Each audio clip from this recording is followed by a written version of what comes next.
name's Danielle Cave and I'm the Deputy Director of ASPI's International Cyber Policy Centre, which now totals around 30 people working across cyber, critical and emerging tech, foreign interference, info ops and disinformation issues.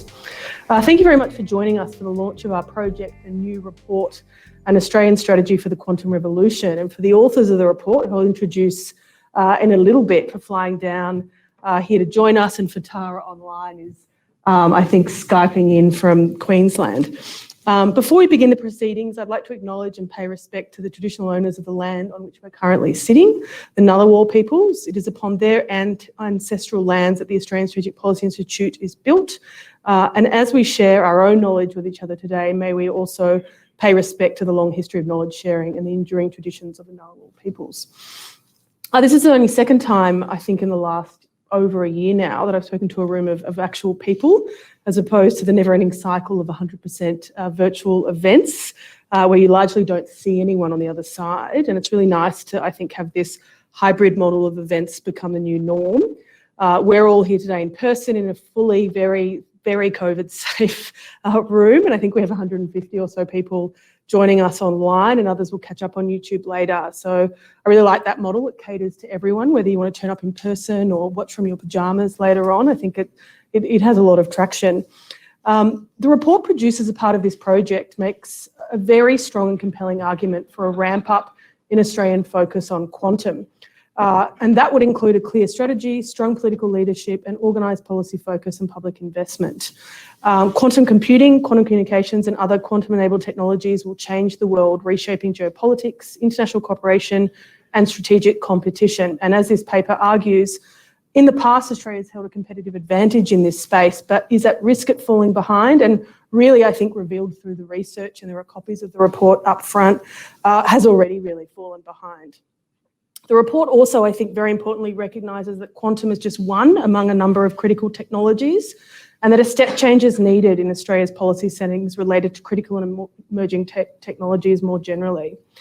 It was really important to, I think, all of us who worked on this project over the last year to have a very sort of policy-focused report, and there was a huge amount of back and forth between us on the policy recommendations, which I think ended up coming out at 3 or 4 pages or so, which is quite unusual. We also went through about 10 internal and external peer reviewers, which again is more than usual, but we wanted to make sure that this piece of work was commented on, not just by quantum experts, but also those who work across the critical tech field in the private sector, on the policy side and civil society and so on. And this I thought was really important, so that we ended up examining both the opportunity and challenges that quantum brings Australia, whether it's from a university and research perspective, a business perspective and a government and policy perspective. The way I'll run our event today is I'm going to ask everyone, I've written here, I'm going to ask everyone on stage, but you're already here. We're joined by these three and Tara virtually. I'm going to ask them 1 to 2 questions each. Then we'll open it up to the audience. So please make sure as they're talking, you think of different questions that you might want answered. I want to make sure we have at least 20 minutes for a back and forth. I also, I think, can get questions online, and I have an iPad here that apparently will feed me questions, which is very convenient. And then we'll finish bang on 6:30 so that we can enjoy canapes and drinks, and sorry to those online who don't get to participate in that. Now to our panellists and report co-authors. So Simon, at the end here, is a senior lecturer at the Centre for Quantum Software and Information at the University of Technology, Sydney, and co-founder and managing director of the quantum consultancy firm HBAR. Tara, online, joining us from Queensland, is a researcher in science communication and responsible innovation, working with the ARC Centre of Excellence for Engineered Quantum Systems and also CSIRO.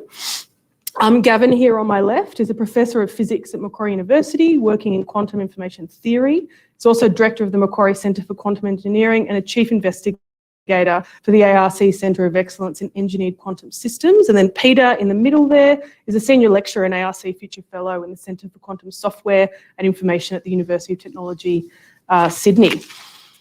Simon, I'm going to kick off and start with you, if that's all right. The report that you have all produced and that we're launching today argues that Australia has previously held a global leadership position in quantum, but is now being left behind. Could you outline to us sort of what competitive advantage Australia has previously held in quantum and arguably still holds some of, and why is it and how are we falling behind the rest of the world in this space? Well, I mean, we got into quantum quite early compared to other nations around the world. So the Centre for Quantum Computing Technology was first established as a special research centre in 2000, got kicked up to a Centre of Excellence in 2001 when the Centre of Excellence schemes came into the ARC funding paradigm. And as a part of that, we grew very, very strongly. So Sydney, Melbourne, Queensland, Perth, basically all the capital cities had a very strong representation in terms of quantum experiments for quantum computing, communication, sensing, and sort of the major platforms that we've been doing. And consequently, we ended up having a huge impact on the world stage. So we basically invented optical quantum computing up at the University of Queensland and at Griffith. We invented the silicon paradigm for quantum computing at UNSW with Professor Michelle Simmons and others. And we had a huge theory component up at UQ down at Melbourne University where I graduated from. And that sort of kept going throughout the 2000s. Australia was a very attractive destination for quantum researchers. Obviously, academics in Australia get paid comparatively quite high on world standards, and it was tough to get into the Australian system and actually participate in it. Then what ended up happening was around 2013, 2014, we started seeing a much heavier level of investment come in, both from corporations, the venture capital sector, but also governments. And governments that really didn't have much of a quantum program. So the most notable one's China. So China came in at about 2013, 2014 and started dumping a whole lot of money into it and started training up a huge amount of domestic talent, actually mostly through Japan. And what happened is we haven't kept up. We haven't kept up with this level of investment. We're really at a risk now of getting crowded out globally because we're just not competitive from a funding standpoint. So for example, as we detailed in the report, Australia was sixth in terms of sovereign funding in terms of the OECD prior to about 2013, 2014. Now we're last. And in fact, we're the only member of the G12 that doesn't have a national initiative. So basically all major countries have announced something. The Americans have announced several major programs, including the US National Initiative. That was a $1.2 billion project. The Chinese have announced that they're dumping 13 billion into quantum. The Europeans have done $1 billion. The French and the Germans just on their own have done 2 and 3 billion, respectively, in the last year. Even the Dutch just announced in April that they were going to put $1 billion into quantum computing on top of the European flagship. So at the moment, it's just becoming difficult for us in Australia to keep up in the way that we sort of planted the seeds for it in the early 2000s. We still have the talent here, but we don't have the capital. So it's becoming harder and harder for us to sort of compete with, you know, either the corporations, which are pilfering talent left, right, and centre from Australia. So Amazon, Google, IBM, Microsoft, they're all in the game. Or it's other national initiatives that have huge experimental budgets or theoretical budgets. So unless Australia really sort of decides, okay, we're going to have to do this and we're going to have to do this much more seriously. Now, I wouldn't for a second suggest that we can compete financially with the level of China's investment or the US investment. But we did a comparatively very good job in the early 2000s when it came to holding our own, even though smaller population, a smaller capital base to play with. We've just got to take it to the next order of magnitude. If the rest of the world's going to increase funding by a factor of 10 or 100, we've got to increase it by a factor of 10 or 100. So that won't necessarily match the other investments, but it will keep us in the game. Tara, I'm going to throw to you now online. In the public discourse around critical technologies, we hear sort of bits and pieces about what these technologies are and what they're capable of. But how that is portrayed publicly, I think, can be quite patchy and seen through a particular lens. So, for example, how quantum may benefit just the defence force or one particular industry sector. What I think is often missing, and this came through in a lot of your contributions to the report, is how quantum will likely impact us on a societal and individual level. Could you run us through how you see quantum impacting our society and us as individuals over the next, say, decade or two? So I think first off, we covered off a bit of a time frame, I think, in the report to try and give people a little bit of scope for addressing where we see near-term and then long-term implications of quantum technologies, I guess, on the international scale. The important thing that I think came through is, like we heard from the chief scientist in March, that quantum is this potentially game-changing industry for Australia, but like any significant piece of technology, it needs to be developed like responsibly, ethically, and inclusively. And if we've learned anything from the history of technology and society, it's like two key things. First, that we're pretty terrible at anticipating how technology can impact us. And second, we can't just assume that that's all going to happen in some sense of public benefit. So trying to think through some of those things is one of the recommendations that we put into the report. The promises that we hear from quantum technology use in society are really broad, and that's what makes them so exciting. So it spans these multiple areas, so healthcare all the way through to financial services, telecommunications, through to things like weather modeling. But the conversation that we're not having at the moment is really around the public good of those technologies. So breaking down the motivations for investment beyond just talking about national security and economic gain, which, you know, those are not surprising motivations for any national policy in technology. They're kind of the default reasons for investment. But I think we need a little bit more. So starting to look into more grounded case studies about individual technologies. So if we're thinking about those near-term options, looking at something like quantum sensors and thinking about how we see them in different areas like civil engineering, in resource recovery, and in autonomous systems. So 3 very diverse kind of use cases just there. And then delving into who will be impacted by that development and use, and taking our lead from the examples from other novel technologies. So most prominently, we've got artificial intelligence and machine learning, where our understanding of the peoples and the environments that were going to be most impacted by those technologies came a bit late, and we had to be quite reactive in our responses and mitigating ongoing problems.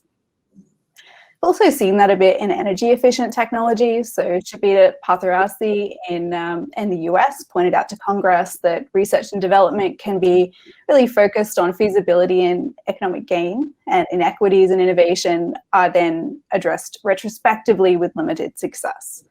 So in the report, the idea was that there's a bit of a call for us to be proactive as a nation about what we're going to do with novel quantum technologies, and thinking about how we can really benefit from it. So maximizing the benefits of the technologies and bringing in stakeholders to make it better. There are different tools that we can use for that, like inclusive design and responsible innovation. And the policy recommendation was really about making use of different expertise in dialogue with government and policy and industry, as well as everyone in quantum, to approach technologies from the different viewpoints, and then establish a framework of some principles for best practice creation, and then I think use, so that we can prepare the tools and processes that we need for governing their introduction and use in our society. Thanks, Tara. I wish you were here with us on stage today. Gavin, I'm going to turn to you now. There appears to be this global race to build quantum technologies sort of happening in real time. How is this race playing out around the world, and what strategies are different countries around the world employing when it comes to quantum, whether it's our allies or partner countries, or countries that are not our partners or our allies? And a chaser to that, which really makes yours, unfortunately, a 3-part question, is that in the report, you all argue that this is not just a race about science and commerce, but it's a race for geopolitical leadership. What does that sort of really mean? Yes, it's a great question. So, Questions. In fact, yeah, questions. There is a real race, and you can actually see it played out. So, you know, a couple of years ago, Google announced a quantum supremacy experiment where they demonstrated in a 53 qubit is what we call a quantum bit device, the Sycamore chip, which performed a computation which would be extremely hard to do on our classical computers, even including supercomputers. And not long after, there was a response from competitors. There was a response from IBM saying, well, let's think about that a little more carefully. Maybe we could. Alibaba had a response in China, and then, of course, there was an actual experimental demonstration by the Chinese of another problem that's very hard to solve on classical computers. I should mention that both of these problems, the ones by the Chinese and by Google, are completely useless as actual computational problems, but in terms of demonstration, it's a very big technical and scientific advance in demonstrating control of quantum devices at the single level to a point where we could do something that just could not be done on classical computers in any reasonable time. And you're going to see this race playing out a lot more. So there are some big players on the scene for quantum computing. There's, of course, Google, IBM, Microsoft, and then there are some less well-known companies, but they're no longer really, could think of them as startups, but actually large companies like PsiQuantum, which works on photonic quantum computing, co-founded by 2 Australians, experimentalist and a theorist. There's IonQ, based in the US, which is working with what are called trapped ion quantum computers. And there's another company in Toronto, Xanadu, which was founded by an Australian experimentalist, again on photonic quantum computing. And we don't know who's going to be the winner. We don't even know what technology is going to win. But you really see it as a very competitive race, and people aren't releasing all their results. A few years ago, people were quite open about saying what their technology could do. Now it's much more secretive. You learn as you go, because it's a big payout. I could just say when I started out, my first postdoc fellowship was funded by DARPA to work on quantum computer architectures. And that was in the US at NIST. And the intelligence communities are a big part of getting the program started in the US, because they actually worked closely with the scientists. This is another thing we pointed out in our report, that it's important to open up these levels of communication between the scientists and the intelligence communities. But that was largely spurred because quantum computers could be used to crack public key cryptography, which of course is used from everything from credit card transactions to attorney-client privilege documents, which are secured using public key cryptography that you want to have secure for a long time. If a quantum computer comes out, then you've completely lost the privacy associated with those kinds of documents. So it was a big risk, and people wanted to spend a lot of money. But now, yes, it's really unsure whether the US is going to have this kind of dominant position that they've initially had because of the initial investment, because of these big infusions of cash in Europe and in China, South Korea, and Japan. And we believe that Australia should be one of these players because we have the intellectual capital. People want to come here. We just need the political will and the investor interest. And to get into the third question, I'll try to not take up too much time. Yes, so there are a lot of consequences for quantum technologies beyond just cracking codes and just doing things faster.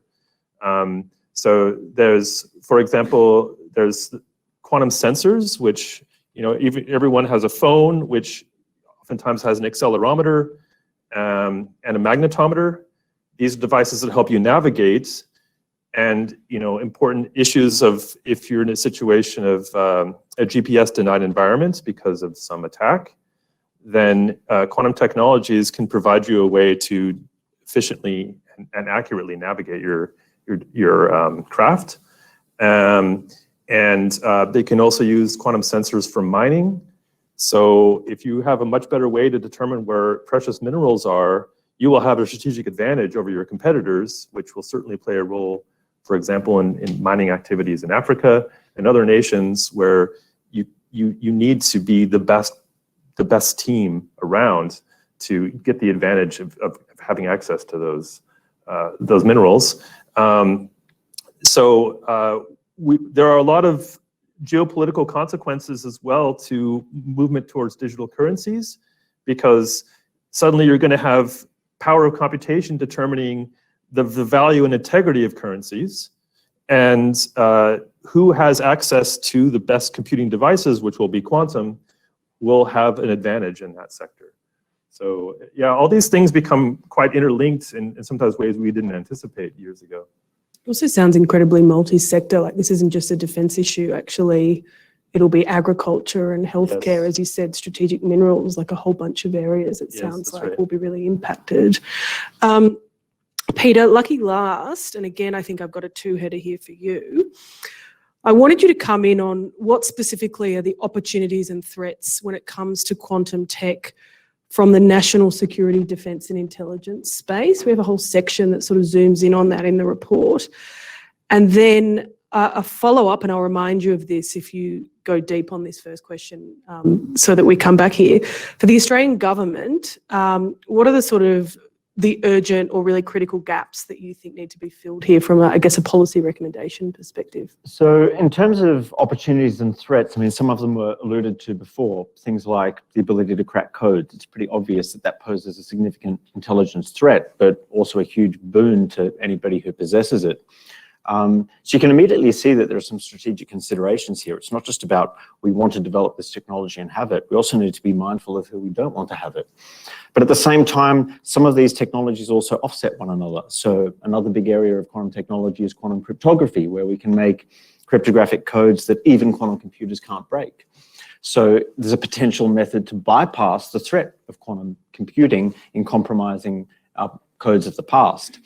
But at the same time, these things naturally progress into one another. Currently, we're able to demonstrate quantum cryptography quite well over short scales, and the Chinese have done it by satellite over almost 2,000 kilometers within mainland China. And that naturally is the type of technology that later on will be utilized when we build full-fledged quantum computers. So you can't just deny single use abilities of quantum technologies. They all feed into one another, and there's a complex interplay. But the dominant one, of course, is the economic interplay, because ultimately economics is what determines strategic strength. So we want to be able to have mutual benefit from others in the advancement of these technologies in the same way that we're all better off by the fact that the whole world is connected on the internet. That's undeniably mutual benefit. But at the same time, with classical supercomputing, there are certain countries that we deny access to for supercomputing facilities because of potential malicious uses. So there's a very, very complex dynamics here, which is why it's not just as simple as we want to pump more money into research and we want to make sure that this is advanced as quickly as possible. There needs to be unified consideration in the same way that there is with many other dual-use technologies.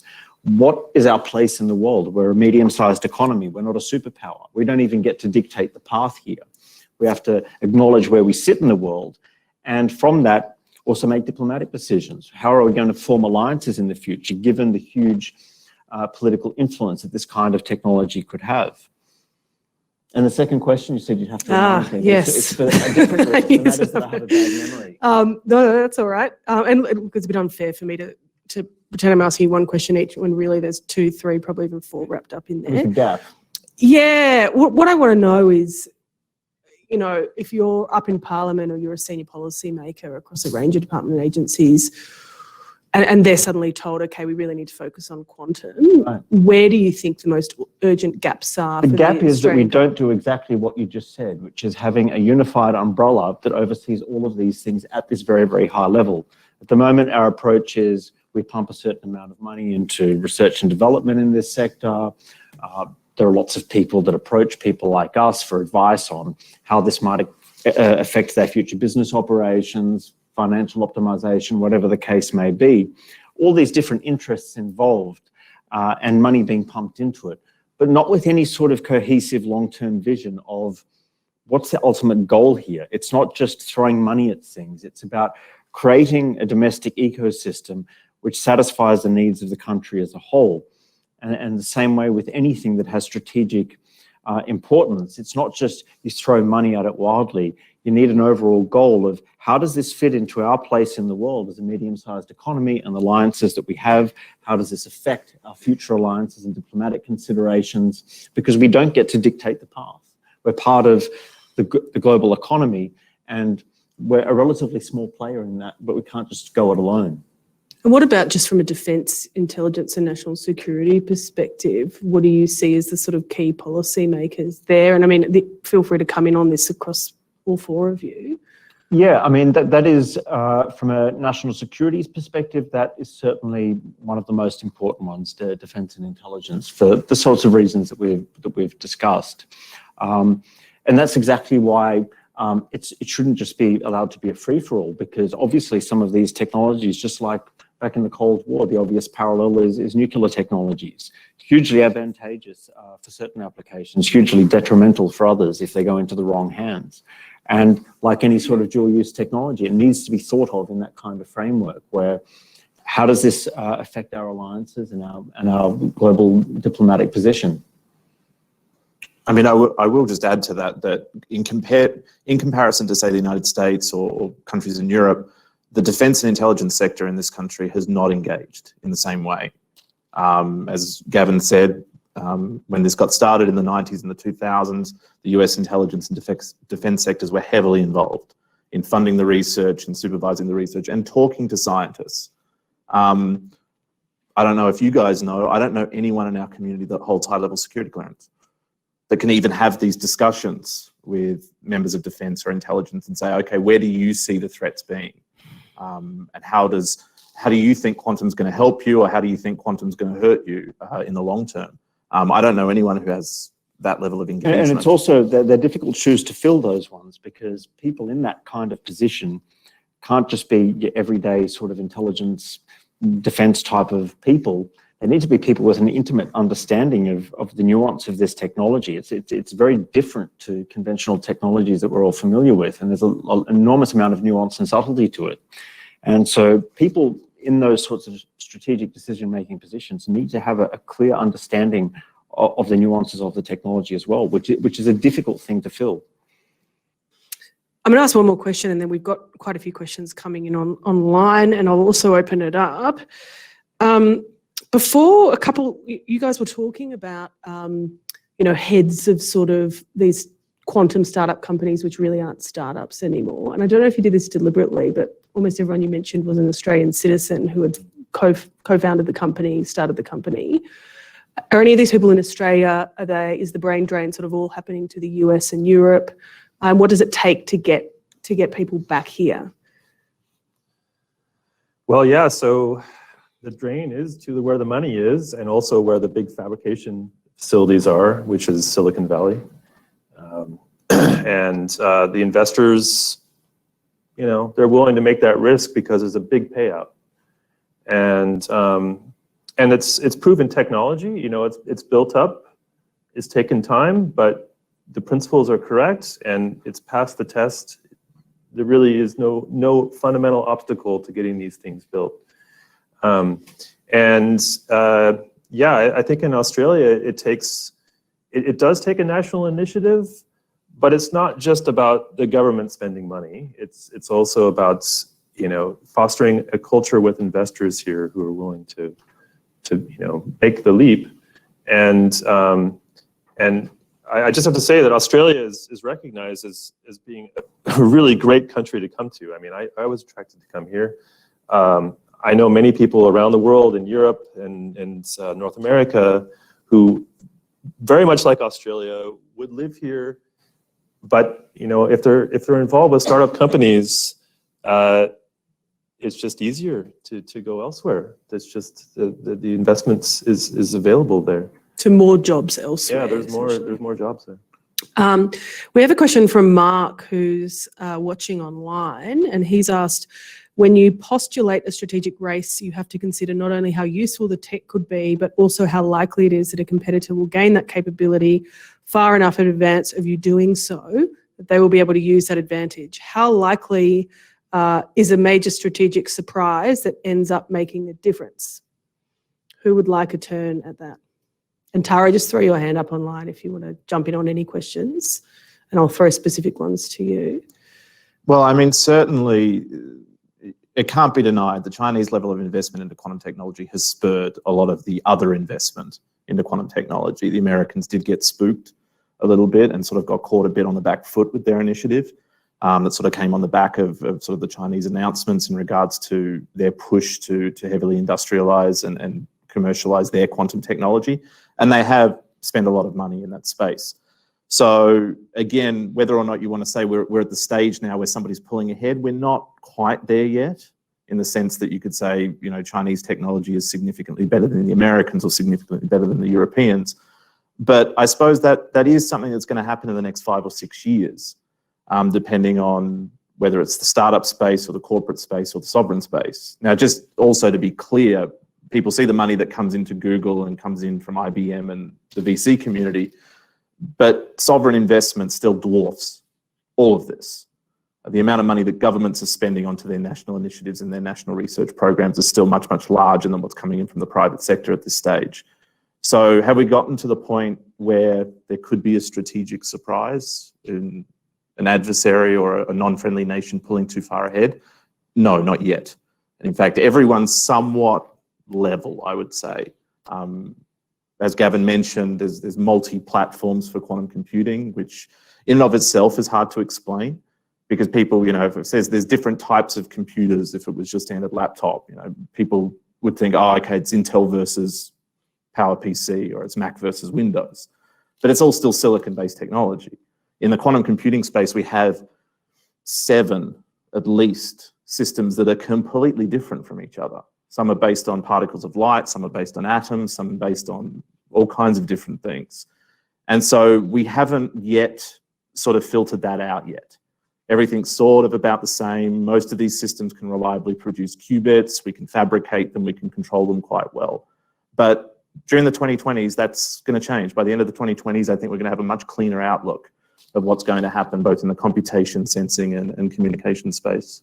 Do you think that cleaner outlook is going to attract more funding from sort of medium-sized governments once they realise the potential, or are we expecting... Certainty is always an attractor for business investment, right? Yeah. There's nothing a business likes more than there's some sort of predictability. Like, what's this really going to do for us, sort of? But the fact that we can't predict it at the moment does mean that it's a blue sky investment for most. Yeah. All right, let's open it up to questions. I've got a few more coming online. Does anyone want to jump in? Did you want to jump in there? Thank you. Yes, I have a question. We mentioned the goals for Australia as a medium-sized economy. What sort of goal do you think we should have in this quantum world? So there are multiple goals, but the first and foremost long-term goal is that we can't put ourselves in a position where we end up becoming purely a client state. If you think of our reliance on silicon chips at the moment, we're completely dependent upon others. The same applies to so much technology. Software is easier to make at home, but all of the hardware is effectively entirely manufactured overseas. Obviously, there's a huge risk associated with that. If someone decides to close the tap, then you're in big trouble. The same applies with any technology. And the real profit making, not just in the monetary sense, but also in terms of the strategic positioning, comes in who is the supplier, not just who buys it as a client. And that's what we have to avoid, and why we have to get in early, is to position ourselves so that we're producing things and selling them to others, rather than licensing a cloud subscription service from a future quantum cloud provider. Are you suggesting Australia should have sovereign capability, or just that we should be involved in the marketplaces? Well, it's not as though we have the ability to have any kind of complete market dominance in this space, just because of our economic size. We can't possibly compete with large economies. But even though you can't dominate it, you can still play an integral role where you're part of the dependency that other people rely on. You don't have to be producing all the chips in the world to play a part in the supply chain for computers. So we need to have an integral role in the production process and the provision process. But it's hard to foresee exactly what that will be. Do either of you want to jump in on this? And I thought we could also move to Tara as well about what the key goals are from her perspective. I mean, national coordination, I think, is a key goal that we would like to see, certainly as the authors of this report, to come out of this.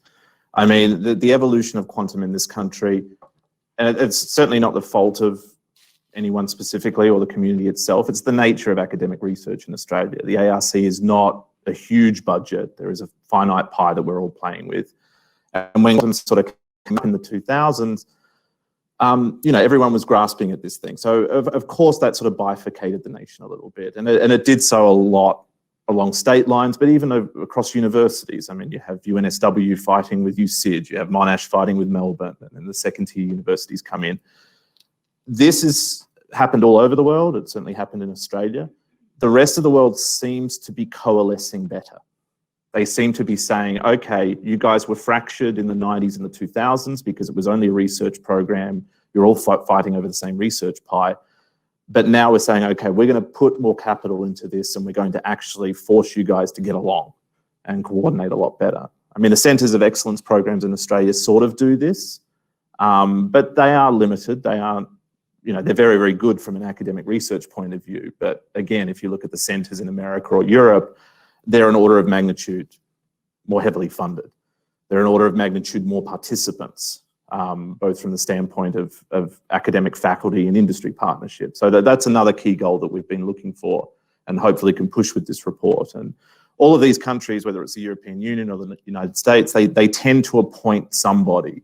So the United States, for example, it's the second person now, they're part of the White House Office of Science and Technology Policy. But their job is to try and provide a coordinated framework and bring these people in together. So I think that was one of our recommendations in the report, that we were thinking of, having somebody there in a especially appointed role within government to say, okay, the time has come for the nation to come together, figure out how to do this on a national level rather than, state by state and university by university. Gavin, did you want to add anything before I jump over to you, Tara? No, just say absolutely. I think that the national coordination is very important. Also, because it gives you a history with different people coming in, and so people they have experience with what are the issues. They can also separate the hype from reality, and that takes someone who's really a dedicated person who can frequently talk to the scientists, but also to policymakers. Yeah. Tara, what about from your perspective? Because there were really big chunks of the policy recommendations, I'm thinking at the end there, that you worked on. So I guess, sorry, in terms of goals for the nation, if we're looking at coordination, one of the options is starting to try and pick some of those winners in the near-term technologies. And I guess you could look to the UK for some examples there in terms of how they used a hub model to do that.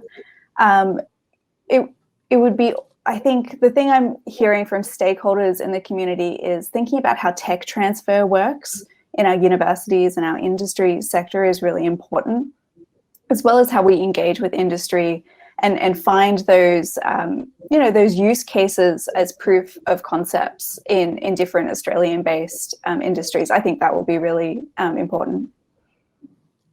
Thanks, Tara. I'm going to jump back online because the questions are really banking up here. It's making me a bit nervous. We have a question from Michael. Has the UK established an overall integrated strategy for quantum, and are there direct collaboration opportunities there for Australia? But let's broaden that out, because I actually have another question I was going to throw at all of you let's broaden it out to, are there direct collaboration opportunities, let's say for the Five Eyes, but also for sort of close partners? So I'm thinking sort of India, Japan, South Korea, Taiwan. Who wants to jump in first there? Well, I mean, we've had the collaborations for a long time. I mean, to get to the first question, the UK has got somewhat of a coordinated strategy. As Tara mentioned, it's the hub programs.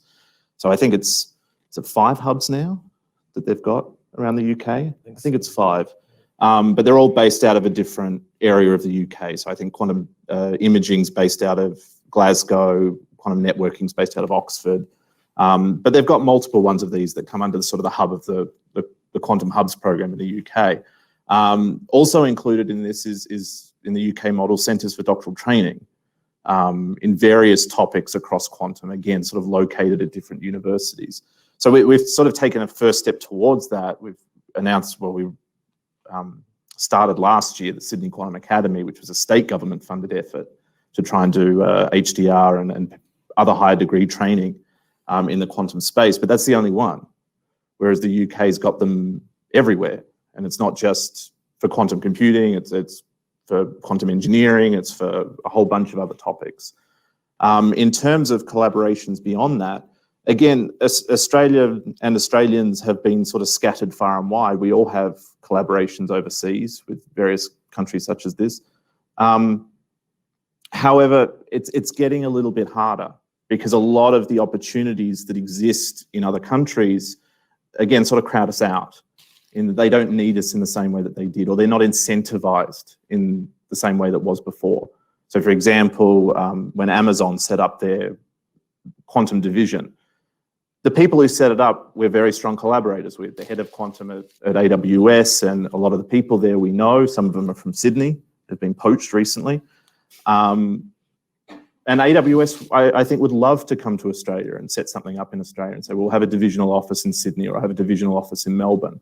But they have a much better incentive structure in the US. So they'll do it at Caltech. Same with IBM and MIT. They get sweeteners, they get incentives for doing it within the United States. And while we have good talent in Australia and respected talent in Australia with these collaborations, that doesn't trump, you know, a tax break for building a building at Caltech. Caltech researchers are good enough. We don't provide that extra level. So certainly the emerging markets, particularly India, I've been looking at quite strongly because India's announced a $1 billion national initiative, as in most countries, but they don't have much domestic talent in India. And when China did it, when they started flooding capital into their sector, they ended up sending a lot of their people to Japan. So they flooded the Japanese system with postdocs, with PhD students who would go into Japan, who were, again, a country that got into this quite early, so they had a lot of experience in it, trained up all their people, and basically said, look, you get one Nature paper or you get a couple of minor publications, there's a professorship back for you in China immediately if you come home. And they did this aggressively in the early 2010s. So India could be something for us along those lines, whether it's something through a model like the Sydney Quantum Academy, but to sort of say, look, you guys want to gear up, you want to build up your domestic talent, we'll partner with us. We've got the talent to do it, and we're happy to do that. Peter, Gavin, anything to add? Yeah, I mean, your reference to the Five Eyes network is a really relevant one, actually, coming back to the point I made earlier, because obviously that particular intelligence alliance is what dominates our intelligence operations, and that's obviously led by the United States being the largest party in that. Given that close-knit arrangement for intelligence services between these countries, it's clear that the quantum space is going to fit in there in the future, given its implications for intelligence gathering. And the dominant power of the United States in that alliance means that a lot could be imposed upon us in the way that we go about deploying quantum technologies and who we allow to access them in the same way that there are all these other very strict arrangements in intelligence sharing. So those sorts of alliances will play a very, very dominant role in how we go about pursuing this.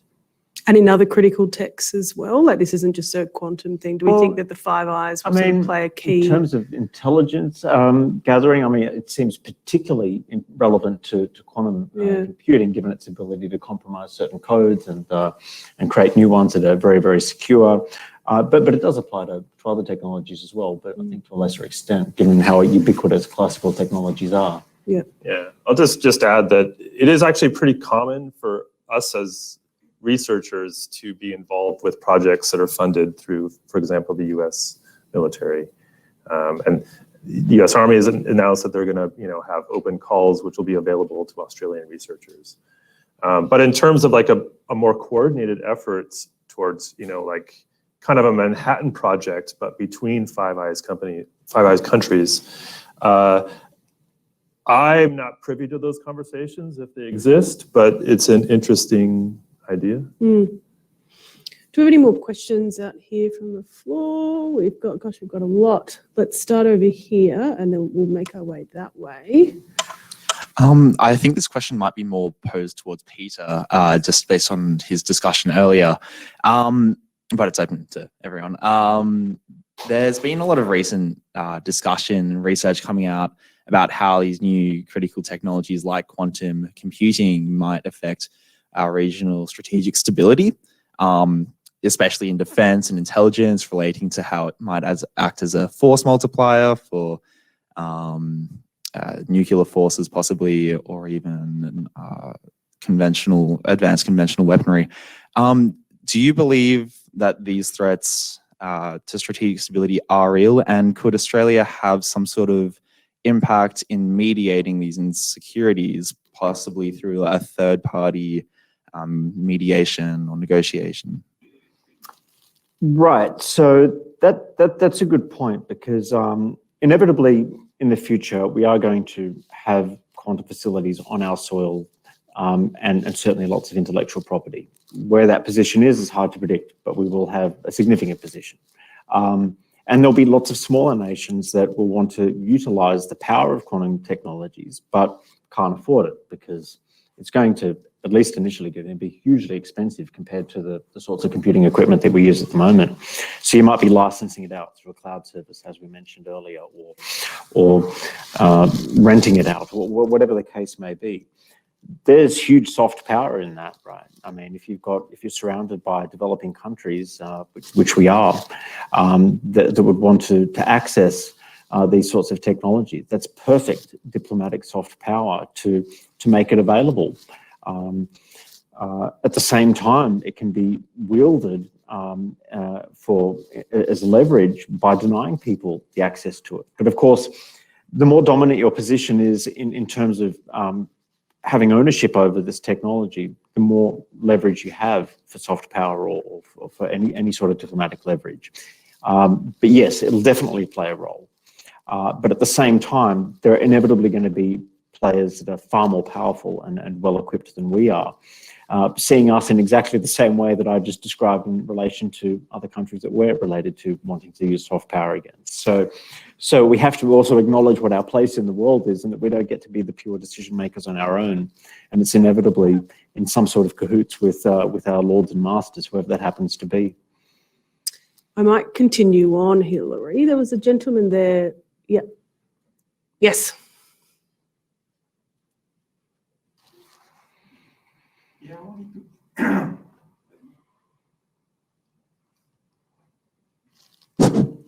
I wanted to get back to your previous question, actually. As you can tell from my accent, I'm not Australian, I'm French, and I'm the scientific attaché at the French Embassy. And my work is to foster collaboration between France and Australia. And in certain areas, it's very easy. And in quantum, it's a bit more complicated, basically because very often there are issues of property, intellectual property, and so on. But as you said, quantum is applicable in many different domains. So in your opinion, what's the kind of domain where international collaboration would be the most easy to do? Personally, at the moment, I think it's still fine. I mean, quantum key distribution is a bit sensitive. That kind of technology shows up on non-export lists already. But generally speaking, there's not a huge amount of security issues at the moment that we find, especially with countries like France.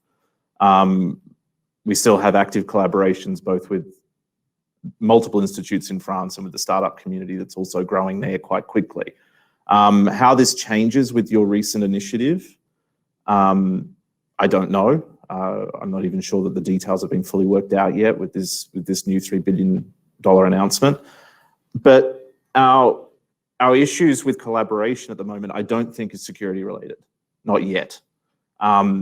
Especially with the European Union, it's a European Union thing, in the sense that, once you get outside the EU framework, it's sort of disincentivized for the collaborations to be there as in the same way, whether it's nationality requirements or whether or not funding across borders, all that kind of stuff.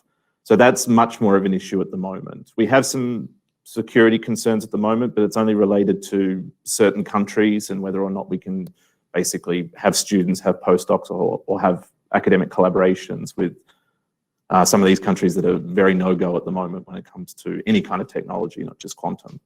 But certainly the collaboration bottlenecks at the moment with Australia is not security related. It's more about as these other entities grow and as other countries grow in their investment in quantum, again, we're just being shut out. We're not growing with enough comparative funding and with enough comparative national coordination to make it as attractive anymore as, say, it was 20 years ago. 20 years ago, we get a lot of collaboration with the French or with the Germans or with the British because we had an exceptional pool of talent here relative to our size, but now that's diminishing.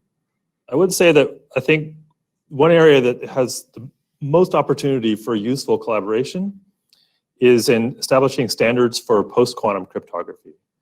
So there was a call by NIST in the US, which handled standards for cryptography, to to bring in ideas for algorithms for things like digital signatures, to secure transactions, as well as public key cryptography, which would be secure against quantum computer attacks. And they've gone through a couple rounds and they've whittled it down to a few good candidates. But in the end, it's going to take an international agreement to accept these standards. And in France in particular has a very strong cryptographic community. And I understand that as part of the post-COVID investment into quantum, a large section of that is actually going towards post-quantum cryptography. And so, that requires a level of trust between nations. And it also takes horsepower. It takes, people putting a lot of brain power into trying to attack those candidate algorithms to see if they really will withstand quantum computer attacks. And, there aren't that many people in the world that can do this. So it takes some kind of agreements and a level of trust for us to be able to establish those standards so that we'll be ready and have a secure internet transactions when quantum computers do come online. Just elaborating on what Gavin was talking about with post-quantum crypto, which is classical cryptography that is robust against quantum computer attacks. It makes the interesting point that this whole discussion about strategy isn't limited just to quantum technologies, but also its interplay with classical technologies. So I raised the quantum cryptography as a technology that offsets the power of quantum computers to crack our cryptographic codes. Well, so would post-quantum classical cryptography, but we haven't standardized it yet, as Gavin pointed out. But that's an example of a purely classical theoretical development that could have massive implications for this whole strategic dynamic in terms of quantum computers' ability to hack our codes.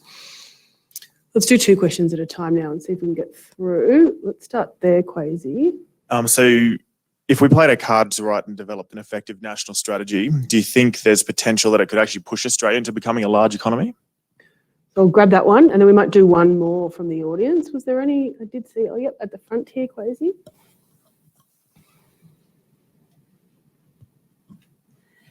Thank you. I'm actually keen to get your opinion on the skilled workforce coming through. Like, as you said, you're very much focusing on the postgraduate, undergraduate levels, but we know that STEM uptake at schools is very low. It's dropping. Physics, maths, advanced maths, it's well below, getting below 10% of students.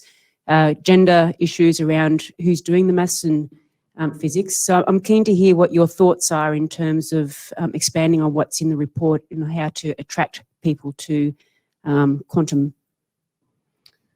That is perfect because that actually duplicates a question online and helps me a bit. Tara, do we want to, let's start with that last question with you. There is a similar question online about how do we prepare the next generation to understand this is an area worth studying. So I feel like the two of them are a good fit. Do you want to start with that one and then we'll move back to the other question? Yeah, sure. So we know that diversity is a problem in quantum, like all the way through from high school students to our professors. So absolutely a focus area to try and increase that pipeline in a number of different ways. In terms of education content, one of the pilot approaches that we've taken at one of the research centres is to work with teachers to look at the curriculum and try and embed quantum-related units into different areas of study. That seems to be having a little bit of early success in that there's interest and the students are engaged with it. And I certainly find that lab tours, when they do come through with school groups, are very, very enthusiastic back in the day when we could have physical lab tours. So I think it's about really looking at that from a national perspective and then working with the states and territories in terms of education to embed elements of that into the curriculum, just like we looked at, coding for kids as well. So it's just one of those subjects that we'll have to kind of introduce over time. Let's jump here. Why don't we go straight to the question that came in from the back? Who wants to take that one? Can you remember the question? You might have to repeat it, especially for me. It was more just if we manage to address the strategic policy. Could we become a large economy? Yep. It's hard to predict because it's hard to predict what fraction of the future economy will be quantum related. If you knew the answer to that, then I could answer it. But certainly, it's enormously important in making us on a relative basis, increasing our standing. There's certainly no denying that whoever gets in early in forefront technologies and dominates those markets, they end up becoming hugely powerful countries. Silicon Valley alone can almost single-handedly explain enormous strategic power in the United States. If they didn't have Silicon Valley, that they would be nothing compared to what they are. So that's exactly why we want to foster an ecosystem here at home, the equivalent of a Silicon Valley in quantum technologies. But can we do that given, it's, just as you said with your question, are we pumping enough people through universities, through the right research institutes to study the right things? But it's not just about pumping out a production line of education and doing our normal business of exporting it back overseas and just taking the money associated with educating people. You also want to make sure that they have good reason to stay here and remain part of the economy where they're using that education, which is where the real money comes from. The money doesn't come from selling degrees. It comes from utilizing the education that they're provided with. And that has to be magnetized. Yeah, there's four very talented people I can think of just from the Sydney area who left in this past year. During COVID, flew overseas to take a job, which wouldn't have been easy either. Okay, I'm going to end with two questions online. This is a very tough choice here. Let's start with Alexander's. He says, China has made a strong commitment specifically to quantum communication technologies. Should Australia likewise be pursuing a specific area of application? And if so, what area of application? Should it be quantum communications, for example? That's one question. And then we're going to end on this question, which is, I like this one. What do you think will be the novel, this is from James, what do you think will be the novel indirect benefit of quantum technologies that we could use to engage the public? What is the quantum version, for example, of Uber Eats? So should we start with the application? Are there applications that Australia should be focused on? Should we be doubling down on quantum computing, quantum communications, doing a little bit of everything? The thing is that they're not inseparable from one another because they naturally feed into one another and they're highly overlapping in the underlying types of devices that you need to build. So I wouldn't separate them that way. But I think it's fair to say that quantum computing is certainly from an economic and a strategic perspective by far the most valuable quantum technology that we have in mind at the moment.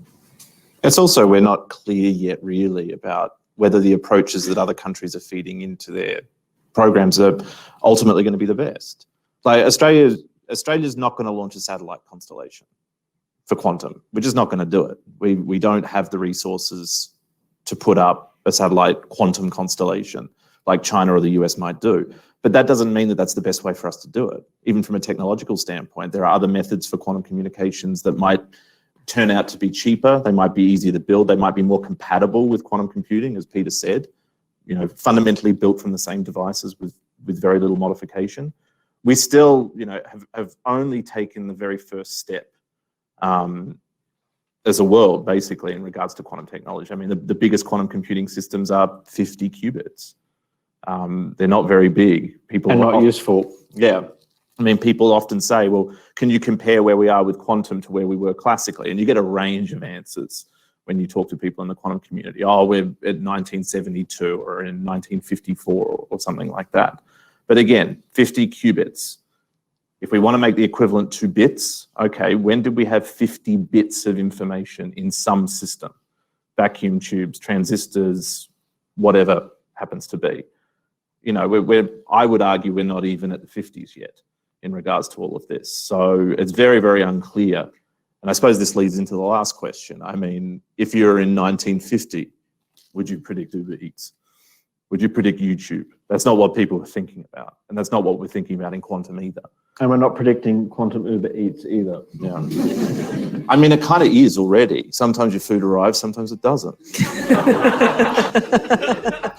But it never does both. Yeah, it never does both. It always does. All right, I feel like that is the perfect place to end. We've really hit the finish line anyway.